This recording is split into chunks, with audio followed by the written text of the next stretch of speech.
जिंदगी के कुछ पल हैं, दिल खोल के जियो। पता है आज हमारी आवाम आपको वोट देगी क्योंकि एहतराम है जिसमें हमारी लोधी बिरादरी है, अब्बासी बिरादरी है, कुरैशी कैंडिडेट ढूंढ रहा है। हर दफा होता था कि कैंडिडेट वोटर ढूंढता था, तो एक इस्लामी पीपल्स पार्टी और मुत्तहदा कौमी मूवमेंट का बड़ा रुझान है। तो आपको लगता है कि सियासत को अपने लिए एज अ करियर चूज क्यों किया?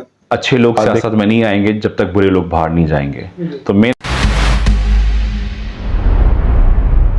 ये कुछ पल हैं, दिल खोल के जियो। जिंदगी के कुछ पल हैं, दिल खोल के जियो। आज हमारे पॉडकास्ट में हारिस मियो। अस्सलाम वालेकुम। इस्लाम कैसे हैं आप? ठीक है, कैसे खैरियत हैं आप? अल्लाह शुक्र अल्लाह का। हारिस मियो साहब इस NA 233 के हल्के से आजाद उम्मीदवार के तौर पर इलेक्शन लड़ रहे हैं। तो आए जानते हैं आपसे आपकी शख्सियत के बारे में अपनी इस पॉडकास्ट में। तो हारिस भाई, सबसे पहले मैं आपकी तालीम के बारे में जानना चाहूंगा कि आपकी तालीम क्या है? मैं आपको बता चलूँ कि मैंने लॉ किया है, ठीक है। लॉ के बाद मैंने मास्टर्स इन लॉ किया, मैंने MA किया, ठीक है। डबल मास्टर्स हूँ मैं अल्हम्दुलिल्लाह, और PhD में मैं अभी प्रोसेस में है, और मैं यहीं से तालीम हासिल की और इसी इलाके का रिहायशी हूँ। हारिस भाई, आप इस बार आजाद उम्मीदवार के तौर पर इलेक्शन लड़ रहे हैं, तो आपको लगता है इस हल्के की आवाम आपको वोट देगी?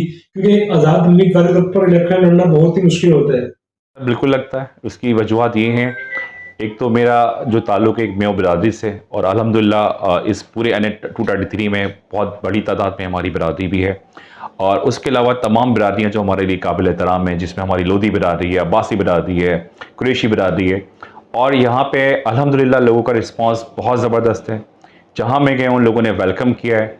लोग वेट कर रहे हैं कि मैं इनको सिर्फ निशान बताऊँ, और वो इस टाइम ये हो रहा है कि वोटर कैंडिडेट ढूंढ रहा है। हर दफ़ा होता था कि कैंडिडेट वोटर ढूंढता था, तो एक खासा फ़र्क है इस इलेक्शंस के अंदर। जमात इस्लामी पीपल्स पार्टी और मुत्तहदा कौमी मूवमेंट का बड़ा रुझान है। तो आपको लगता है कि इस इलेक्शन के अंदर आप उनको बीट कर सकेंगे?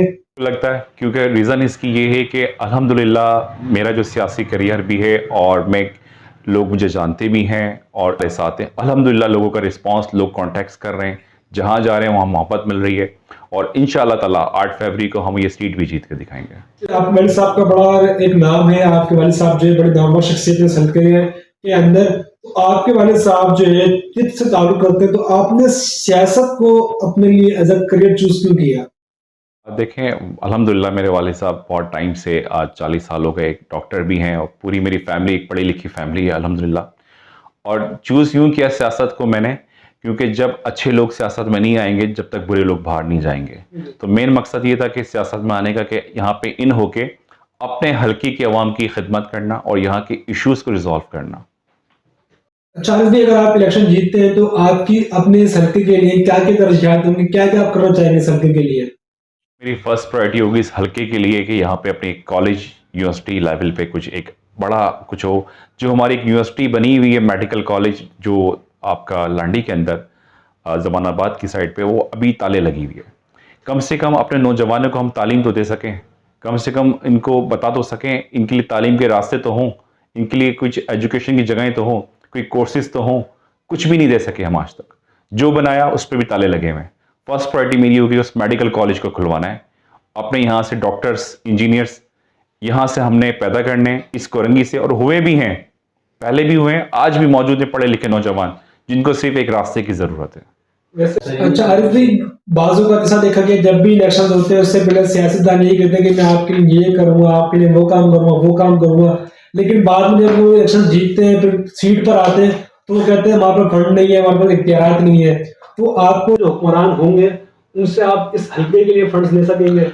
सर देखें, पहली चीज़ ये है कि जो लोग कहते थे, जो कुछ हुआ माजी में अब तक, पर मैं पॉजिटिव थिंकिंग रखता हूँ। मैं हर जगह अपने हल्के के लिए आवाज़ उठाऊँगा, अपनी कॉन्स्टिट्यूंसी के लिए आवाज़ उठाऊँगा, अपनी आवाम के लिए आवाज़ उठाऊँगा, उनकी आवाज़ बन के पार्लियामेंट में बुलंद करूँगा उनकी आवाज़। ये मेरी फर्स्ट प्रायोरिटी होगी, चाहे फंड्स की बात हो या ना हो, फंड्स हो या ना हो, पर हर जगह कोशिश करूँगा अपने हल्के के लिए आवाज़ उठाऊँ, अपनी आवाम के लिए, अपने नौजवानों के लिए, अपनी यूथ के लिए। हारिस भाई, हमारे इस हल्के के अंदर जो है नौजवान नस्ल बहुत ज्यादा है। आपको पता होगा इसके अंदर तकरीबन परसेंटेज जो नौजवान नस्ल की है। तो नौजवान नस्ल के लिए आपके लिए क्या इक़दाम होंगे? मैंने आपको बताया कि पीछे सवाल में भी, कि नौजवानों के लिए पहली चीज़ हमने प्रोवाइड करनी है एजुकेशन। उनके लिए शॉर्ट कोर्सेज, टेक्निकल कोर्सेज, रोज़गार, इस तरह की उनको फैसिलिटीज़ प्रोवाइड करनी है, जिससे हमारे नौजवान आगे हुनर लें और आगे बढ़ें, तालीम के इदारों से निकल के अच्छी फर्म्स, यूनिवर्सिटीज़, कहीं ना कहीं इनको एक अच्छी जॉब्स मिले। किसी भी जगह कोई फर्म में कोई भी इनको ऐसी कोई अच्छी कंपनी हो जिसमें इनको जॉब्स मिले, वो खुद अपने बिजनेस करें, इस तरह के इनको कोर्सेज करवाए जाएं। और ये हो सकते हैं, नामुमकिन नहीं है, ये मुमकिन है और ये हम कर सकते हैं। मसला ये कि हमारी नीयत साफ नहीं है। नीयत साफ होगी, मंजिल आसान होगी और इंशाअल्लाह ताला मुझे अवाम अपने अंदर पाएगी। मैं इसी हल्के से हूँ, यहीं का रिहायशी हूँ, यहीं पे पला बड़ा हूँ और यहीं के तमाम जो इश्यूज हैं उसको समझता भी हूँ बहुत अच्छे से। इस संदर्भ में आपकी नजर में सिंध और मरकज में कौन हुकूमत बनाएगा या फिर से वही समझौता एक्सप्रेस बनाई जाएगी?